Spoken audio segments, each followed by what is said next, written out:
बुद्धि योग, the path of clear unshakeable intelligence. सभी को राधे राधे। संजीवनी सीरीज में आप सभी का स्वागत है। श्रीमद् भगवद गीता का एक ऐसा खास श्लोक है, वो समझने के बाद हमारी जिंदगी हमेशा के लिए बदल जाएगी और हमारे अंदर बन जाएगा एक वॉरियर माइंडसेट, जिससे हम कुछ भी कॉन्कर कर सकते हैं, कुछ भी अचीव कर सकते हैं और बिल्कुल फियरलेस जी सकते हैं। आइए सीधा उस श्लोक पे आ जाते हैं। प्रभु क्या कह रहे हैं अर्जुन को चैप्टर नंबर 2 वर्स नंबर 47 में। सभी के सभी आप भी पढ़िएगा, सुनिएगा और फिर हम समझेंगे कि यहाँ पे भाव क्या है और आपकी रियल लाइफ में कैसे आप इसको अप्लाई कर सकते, कैसे उतार सकते हैं। प्रभु कह रहे हैं अर्जुन से, कर्मण्येवाधिकारस्ते माँ फलेषु कदाचन माँ कर्म फल हेतुर्भूर्मा ते संगो अस्त्व कर्मणि। अब ये जो श्लोक है, ये one of the most popular श्लोक एवर है, जिसमें कर्म और फल का लिंक किया हुआ है। यानी जो भी आप एक्शन लेते हो बचपन से लेके आज तक और आगे भी जो लेने वाले हो, उन एक्शंस का और फ्रूट्स जो मिलने वाले हैं, जो फाइनली मिलते हैं, कभी हमारे फेवर में होते हैं, कभी नहीं होते, तो उससे हमें हमारी अप्रोच क्या होनी चाहिए, हमारा भाव क्या होना चाहिए उस समय। तो सबसे पहले हम बात करते हैं कि नॉर्मली हमारा भाव होता कैसा है। इन जनरल 99% लोगों का भाव कैसा होता है, हम जैसे लोगों का ज़्यादातर का भाव कैसा होता है। नॉर्मली हमारा भाव ऐसा होता है कि हम कोई भी कर्म करते हैं, तो मान लीजिए हमें किसी एग्जाम को क्रैक करना है या मुझे करियर में मुझे एक बड़ा एंटरप्रेन्योर बनना है, कुछ भी करना है, उसके लिए पहले तो मेरे मन में इच्छा आती है। अब वो इच्छा आती है नॉर्मली खास तौर पे किसी को, दूसरों को देख के, सोशल मीडिया की रील्स से या और भी बहुत सारे लोगों को देख के हम इंस्पायर हो जाते हैं, बुक्स पढ़ के इंस्पायर हो जाते हैं। नॉर्मली वहाँ से वो डिज़ायर इकट्ठी होती है और हम सोचते हैं कि हम ऐसा कुछ बनेंगे। फिर उस डिज़ायर से, उस कामना से हम गोल्स बनाते हैं, हम प्लानिंग करते हैं कि ऐसे ऐसे हमें करना है और हम उसके फ्रूट्स के बारे में सोचते हैं नॉर्मली 99%। फिर हम एक्शन करना शुरू करते हैं। कर्म करते करते हमारे दिमाग में लगातार ये बात बसी हुई होती है कि यार इसका रिजल्ट क्या आएगा। अगर रिजल्ट अच्छा नहीं आया, यानी मैंने मेहनत भी करी 1 साल तक, 2 साल तक, और फिर भी जो मैं चाह रहा हूँ वो नहीं हुआ, तो क्या होगा। यानी हमारे बैक ऑफ द हेड लगातार असफल ना हो जाऊं, इस तरह के बहुत सारे डर रहते हैं। हम में से ज्यादातर लोग इसी तरीके से ट्रैप्ड रहते हैं और हम अपने एक्शंस फिर पूरे फुल पावर से दे नहीं पाते। बहुत सारी ओवर थिंकिंग हमारे दिमाग में बैक ऑफ द हेड चलती रहती है, क्योंकि हम फ्रूट से बहुत ज्यादा अटैच्ड होते हैं। अब यहां पे प्रभु इस बारे में क्या कह रहे हैं, आइए देखते हैं। कर्मण्येवाधिकारस्ते, आपके अधिकार के बारे में बोल रहे हैं कि कर्म पर, जो कर्तव्य कर्म है उस पे आपका अधिकार है। अब यहाँ पे खास बात समझिएगा, कर्तव्य कर्म, हमें वो कर्म करना चाहिए जो हमारी जरूरत है। ये आप समझ रहे हैं, ख्वाहिशों में और जरूरतों में डिफरेंस होता है। यानी आपको पता है कि इस समय आपकी जो भी सिचुएशन है, उसके हिसाब से आपकी ड्यूटी क्या बनती है। उस ड्यूटी में आप अच्छे से अच्छा सोच सकते हो, बड़े से बड़ा सोच सकते हो, उसमें कोई लिमिट नहीं है। लेकिन आपको अपनी ड्यूटी फुलफिल करनी है कि असल में आपकी ड्यूटी क्या है। जैसे ये समझना जरूरी है कर्तव्य कर्म क्या है। जैसे मान लीजिए आपके पेरेंट्स एजिंग पेरेंट्स हैं, उसके साथ साथ आपका करियर भी है। अब करियर के लिए, पैसे के लिए हम फॉर एग्जाम्पल जा रहे हैं किसी मल्टीनेशनल कंपनी में या कहीं पे हम बाहर जा रहे हैं, लेकिन पेरेंट्स हमारे मान लीजिए किसी और सिटी में है, विलेज में है। अब हमें यहाँ पे पता होना चाहिए कि हमारा कर्तव्य क्या है। हमारा पहला कर्तव्य है माँ बाप का ख्याल रखना। या तो हमें उनको अपने साथ रखना चाहिए या हमें जहाँ पे वो लोकेटेड है उसी के आसपास कहीं काम करना चाहिए। लेकिन नॉर्मली हम क्या करते हैं, हम करियर के कारण जो हमारी ड्यूटी है उसको सेक्रीफाइस कर देते हैं और हम सोचते हैं कि पैसा ज़्यादा अहम है। इसीलिए यहीं पे ख्वाहिशों का और असल में जो हमारा कर्तव्य कर्म है उसमें हमें भेद करना होगा। तो ये हमें समझ में आता है एक शुद्ध बुद्धि से कि हमारा कर्तव्य कर्म क्या है। नहीं तो हमें कर्तव्य क्या है और असल में हमें क्या अचीव करना है, उसमें बहुत डिफरेंस हो जाता है। तो यहाँ पे प्रभु कह रहे हैं कि आपका अधिकार जो है वो कर्तव्य कर्म पे है। जो आपकी ड्यूटी है वो आपको ठीक से समझनी है और वो अधिकार है वो आपको करना ही है। माँ फलेषु कदाचन। अब यहाँ पे लिखा हुआ है माँ कर्म फल हेतुर भूर्मा, यानी कहना प्रभु ये कह रहे हैं, भाव ये है कि जो फल है, जो फ्रूट्स होते हैं, उसका विधान परमात्मा के हाथ में है। यानी जो पूरा कॉस्मोस है, पूरा अस्तित्व जो है, एग्जिस्टेंस जो है, भगवान श्री कृष्ण जो है, उनके हाथ में है।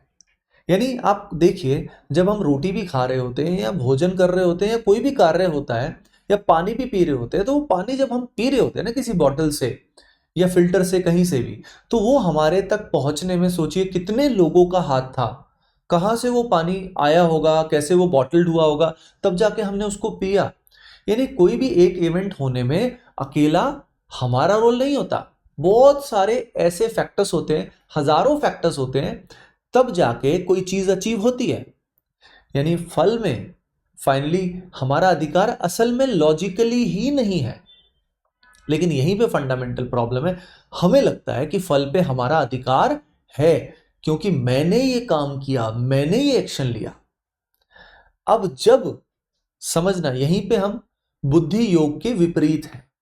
जब मैंने ये एक्शन लिया, यानी मैं अलग हूं और ये पूरा कॉस्मोस मुझसे अलग है, पूरा अस्तित्व प्रभु मुझसे अलग है, सेपरेट है।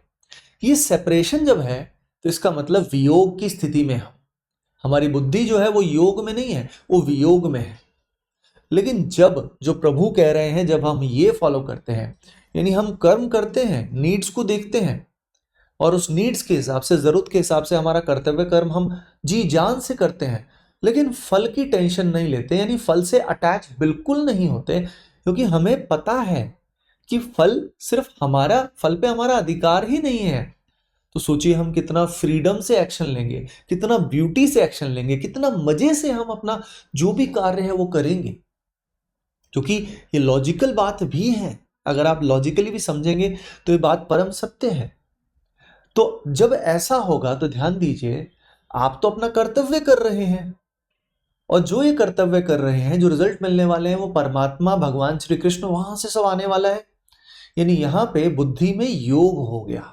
यानी अब आप और परमात्मा, यानी आप अब एग्जिस्टेंस से, कॉस्मोस से, भगवान श्री कृष्ण से जुड़ गई आपकी बुद्धि। यानी यहां पे हो गया बुद्धि योग।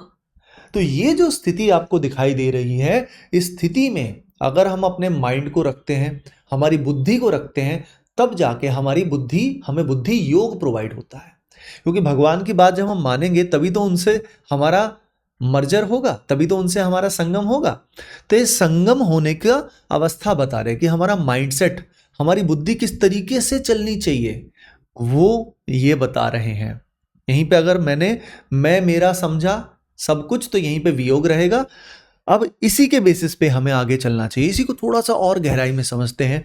ये भगवत गीता अगेन चैप्टर 2 श्लोक नंबर 41 में प्रभु कहते हैं कुरुनंदन को, कुरुनंदन मतलब जो कुरु हैं, सन ऑफ कुरु, वहां पे अर्जुन जो थे, तो उनको कहा व्यवसायात्मिका बुद्धि रेकेह कुरुनंदन। यहां पे बुद्धि के बारे में बोला है कि बुद्धि दो प्रकार की होती है। एक बुद्धि होती है व्यवसायात्मिका। ये व्यवसायात्मिका बुद्धि जो होती है, इसका फंडा ऐसा होता है कि ये बुद्धि एक ही होती है। लिखा हुआ ना बुद्धिर एकेह, यानी एक ही बुद्धि होती है। एक ही बुद्धि मतलब व्यवसायात्मिका का मतलब क्या है? फुली फोकस्ड, जिसका दृढ़ निश्चय होता है, एक लक्ष्य बांध लिया तो वो करना ही है, फुल फोकस। वो अदर अदर जगह पे, 10 जगह पे डिवाइडेड नहीं है। जैसे कि मैं आपको बताता हूं, मान लीजिए हमने कोई एक लक्ष्य बना लिया, कोई गोल भी अचीव करना है हमें। अब वो लक्ष्य बुद्धि ने बना लिया, तो वो जो निश्चय पूर्ण रूप से दृढ़ संकल्प कर लिया, वैसी बुद्धि होती है व्यवसायत्मिका बुद्धि, जो बिल्कुल दृढ़ निश्चय कर लेती है और उस एनर्जी को वो अलग अलग जगह डाइवर्ट नहीं करती। अब ये व्यवसायत्मिका बुद्धि होती है सम बुद्धि, यानी सुख में दुख में हर जगह सम भाव रहता है, जो फ्रूट से कंप्लीटली डिटैच्ड है। तब जाके ये स्थिति आती है। यानी ये व्यवसायत्मिका बुद्धि जो है, ये ऐसे नहीं आती है। ये किस स्थिति में आती है? वो तब आएगी जब हम अभ्यास से वो जो स्थिति है फ्रूट से अटैच ना होने की हम प्रैक्टिस करेंगे। अब इसमें भी एक गहरा सीक्रेट है। हमारा जो आत्म स्वरूप है, जो हम खुद हैं, जो हमारी असली रियलिटी है, जो हमारा असली सेल्फ है, वो जो होता है वो नेचुरली ही समभाव में रहता है। यानी वो बोध जब हमें होता है ना, आत्मबोध जब हमें होता है, हमें जब अपना स्वरूप जो असली स्व है हमारा, उसके रूप का जब बोध हमें होता है, तो उससे हमें एहसास होता है उस समय पे कि हम कुछ भी करते नहीं हैं। यानी ओवरऑल हमारे ऊपर ही ये सारे कार्य गुणों से हो रहे हैं। यानी हमारा असली स्वरूप ही वो है जो प्रभु वर्णन कर रहे हैं चैप्टर 2 वर्स नंबर 47 में। लेकिन उस तक पहुंचने का तरीका जो है वो एक बुद्धि योग है। उस तक उस एक्सपीरियंस को पाने का, बोध का ये तरीका है, जिसमें पहले हम अपने माइंड की स्टेट को, जो हमारे आत्म स्वरूप की नेचुरल स्टेट है, जो हम सबकी नेचुरल स्टेट है, उस तक हम पहुंचते हैं। फिर वो हैबिट के साथ, अभ्यास के साथ हमारा बुद्धि योग हो जाता है। यानी ये बात कही जाती है, जानत तुम्हें ही होई जाई। यानी यहाँ पे जैसे धीरे धीरे धीरे ये योग होते होते आत्म स्वरूप का बोध हो जाता है। तो गहरी बात ये है कि यहाँ पे जिंदगी जीने का जो तरीका है वो तो हमें पता लग रहा है, लेकिन जीवन जीने के साथ साथ इसके अंदर बहुत ही गहरा सूक्ष्म बात छुपी हुई है कि धीरे धीरे कैसे कैसे इस प्रोसेस के साथ आप पूर्ण रूप से प्रभुमय हो जाते हैं और आपको जो ज्ञान है वो आपके अंदर प्रकाशित हो जाता है। बात समझ में आ रही है थोड़ी थोड़ी? तो ये थोड़ी सी गहरी बात थी, मैंने सोचा मैं आपके साथ जरूर शेयर करूं। तो यहाँ पे जो इंटेलिजेंस है ये वन पॉइंटेड है, पूरा निश्चय है, और ये सम बुद्धि भी इसको बोल सकते हैं, जो सम रहती है। लेकिन वहीं पे जब कामना हमारे अंदर बहुत सारी होती है, डिजायर बहुत सारी होती है, फ्रूट से जब हमारा अटैचमेंट होता है, तो ऐसे केस में बुद्धि होती है हमारी अव्यवसायित्मिका बुद्धि। जो बुद्धि क्या होती है, बहुत फ्रेगमेंटेड होती है। प्रभु ने बोला है इस श्लोक में, एक और लाइन भी है वो मैं भी आपको दिखाऊंगा। ये बुद्धि हमेशा कंफ्यूज्ड होती है। उसकी कैसी इच्छाएं होती है, वो उसका एक इच्छा फ्रूट में नहीं होता। जैसे मतलब मान लो कोई उसको करियर गोल है कि ये अचीव हो जाए, ये एग्जाम क्रैक हो जाए, या ये जॉब मिल जाए, या इतने पैसे मैं कमा लूँ तो मेरा काम बन जाएगा। तो उसके साथ साथ और भी बहुत कुछ विजुलाइज करता है कि लोग मुझे कितना मानेंगे, अरे यार मेरे दोस्तों में मेरा कितना नाम होगा, अरे यार मेरे पेरेंट्स जो हैं वो कितना अच्छा फील करेंगे। ये यानी वो बुद्धि फ्रेगमेंटेड होती है, बहुत जगह जगह उसने अपनी एनर्जी को डाइवर्ट किया होता है। अब इस बात से आपको समझ में आ रहा होगा कि हम में से ज्यादातर लोगों की बुद्धि कैसी होती है, अव्यवसायित्मिका बुद्धि हमारे अंदर होती है, हम में से ज्यादातर लोगों में। जिस कारण क्या होता है, नेचुरली सोच के भी देखिए, जो लक्ष्य है उसके अचीव होने के चांसेस भी कम हो गए ना। क्योंकि जब हमारी बुद्धि ऐसी होगी जो बहुत फ्रेगमेंटेड होगी, तो हर समय हम फियर में जिएंगे, ओवर थिंकिंग में जिएंगे, जिस कारण हमें ठीक से एक्शंस लेना बहुत ही डिफिकल्ट हो जाएगा। समझ रहे हो ना? तो इसलिए हमारी बुद्धि ऐसी होनी चाहिए, पर वो स्थिति कब आएगी वो बात हमने कर दी। यानी बुद्धि योग का एक मतलब ये है कि भाई यहाँ पे इमोशंस का एंगल नहीं है, जो हम इमोशनल रिएक्शन देते हैं ना वो नहीं है। फैक्चुअल बात है कि भाई गेम की तरह है, लाइफ को गेम की तरह लेना कि ये मेरा टास्क है, ये टास्क मुझे बढ़िया से करना है, मजे में करना है। जैसे गेम खेलते हैं ना, मजे में खेलते हैं यार, हमें पता है कि उससे हमें कोई फर्क नहीं पड़ रहा, ठीक है। तो इमोशनल रिएक्शन नहीं होना चाहिए सिचुएशंस का, जो हम इमोशंस में एकदम डिसाइड करते हैं ना कि मैं करके रहूंगा, ओ माय गॉड मुझे उसके लिए ऐसा करना है। नहीं, बी क्लियर, बी रिलैक्स। इसलिए एक बात हमेशा कही जाती है, never take a decision when you are too happy और when you are too sad. जब बहुत सुखी या बहुत दुखी फील कर रहे होते हैं, उस समय अपने को कोई भी वादा नहीं करना चाहिए, कोई भी डिसीजन नहीं लेना चाहिए, क्योंकि उस समय हम ये व्यवसायिक बुद्धि में नहीं होते, हम यहाँ पे उसका रिवर्स वाले केस में होते हैं। तो बुद्धि योग में ये बहुत इंपॉर्टेंट है कि सारा गेम फिर लॉजिक का रहता है, बिल्कुल रिलैक्स होके एक शार्प इंटेलेक्ट के साथ, बुद्धि के साथ बंदा आगे बढ़ता है। और अपोजिट ऑफ बुद्धि योग ये होता है कि जब माइंड डिस्ट्रैक्टेड है, कंफ्यूज्ड है, जो बात हम शुरू में भी कर चुके हैं, और इसके बारे में आप देख रहे हो ना, प्रभु ने वही जो श्लोक है चैप्टर 2 वर्स नंबर 41 में लिखा हुआ ना, बहुशाखा ह्यननांत बुद्धयो अव्यवसायित नाम। तो आपने देखा ना, अव्यवसायी, यानी ये जो अव्यवसायी बुद्धि है, इसमें आप देख सकते हो बहुशाखा हो जाती है, बहुत सारी शाखाएं हो जाती हैं, और बहुत सारी शाखाएं हो जाती हैं। ये इंटेलिजेंस जो होती है ये इनडिसिसिव होती है, वो हर चीज़ में फल को तोलती रहती है कि किस में मेरा ज़्यादा फायदा होगा, किस में मेरा ज़्यादा नुकसान होगा। इसीलिए ज़्यादातर हमारा जो लाइफ में मिजरी है वो इसी सिचुएशन की वजह से होती है, क्योंकि हमारी बुद्धि जो है वो रिजल्ट से अटैच्ड है, जिस कारण वो इनडिसिसिव है, हमेशा डर में रहती है और इस कारण उसको बुद्धि योग प्राप्त नहीं होता। एक और गहरी बात मैं साथ साथ बताऊंगा आपको मैं, जो प्रभु ने आगे बता रखा है कि बुद्धि योग वो किसको देते हैं, बुद्धि योग वो प्रोवाइड करते हैं। एक तो तरीका ये है कि ये जो समभाव है ये आप खुद अचीव करने की कोशिश करें। उसके अलावा प्रभु का जब हम नाम जपते हैं ना और प्रभु को बार बार जब याद करते हैं, जैसे नाम जप करके या हरे कृष्णा महामंत्र, एक ही बात है कि नाम जप करते करते प्रभु ने खुद बोला है कि जो मुझे प्रीति पूर्वक यानी प्रेम से भजता है, याद करता है, ददामी बुद्धि योगम, उनको वो बुद्धि योग देते हैं। यानी उनकी बुद्धि में योग जो है ऑटोमेटिक आ जाता है, ये स्थिति अपने आप आ जाती है। तो ये बाद की बात है, पर मैं पहले से ही आपको एक गूढ़ रहस्य साथ साथ बता रहा हूं ताकि आपको रियल लाइफ की डायरेक्शन भी पता लग जाए और इसका आध्यात्मिक आधार कहाँ है, कैसे इसमें जो परम पद है, जो परमात्मा प्राप्ति है, वो कैसे इससे कनेक्टेड है, वो भी आपको आई थिंक थोड़ी पता होनी चाहिए, मुझे ऐसा लग रहा था, है ना। तो होपिंग दैट, क्योंकि दोनों गहरे बातें भी आपके साथ कनेक्ट होनी चाहिए, आई थिंक वो भी इंपॉर्टेंट है।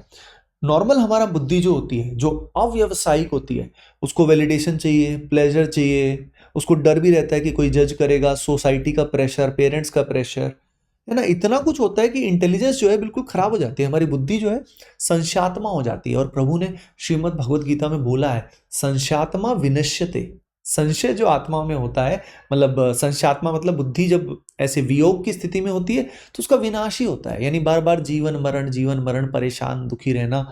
तो अब ये कैसे वर्क करता है, इसका बेसिक मतलब ये है, you see the reality as it is, जैसी है, जो फैक्ट्स हैं उसको आप देखते हो, एक्सेप्ट करते हो, सिचुएशंस को गेम की तरह देखते हो ना, आप इमोशनल रिएक्शन नहीं देते। तो उस समय जो बेस्ट है आप वो करते हो, आप इमोशनल रिएक्शन नहीं देते, आप गेम की तरह बिल्कुल एंजॉय करते करते मजे से खेलते हो, फियरलेस हो जाते हो।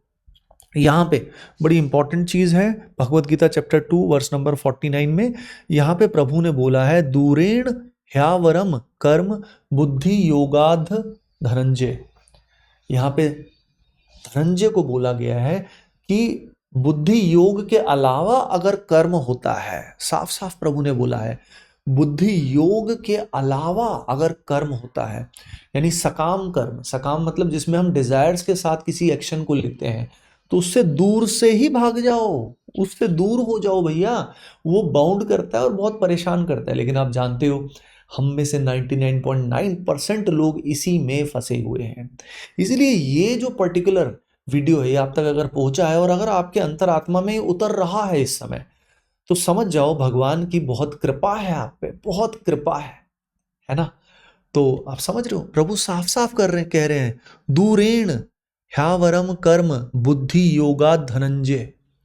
धनंजय को कह रहे हैं कि बुद्धि योग के अलावा कोई भी कर्म है उससे दूर हो जाओ, उससे दूर हो जाओ, है ना। तो ये हम सब के लिए, हम सब साधकों के लिए बहुत आवश्यक सूत्र है, बहुत बहुत आवश्यक सूत्र है। तो आई थिंक इससे आपको जो ये सबसे खास श्लोक है श्रीमद् भगवत गीता का, इससे आपको अंदाज़ा लगा होगा और आपके जीवन को एक दिशा मिलेगी। कमेंट सेक्शन में ज़रूर बताइएगा संजीवनी सीरीज़ कैसी आपको लग रही है। प्लेलिस्ट बन चुकी है संजीवनी सीरीज़ की और उस प्लेलिस्ट का फ़ायदा उठाइएगा। लाइक तो करना आपका बनता ही है, क्योंकि ये सीरीज़ हमें पूरे देश के यूथ तक पहुँचानी है।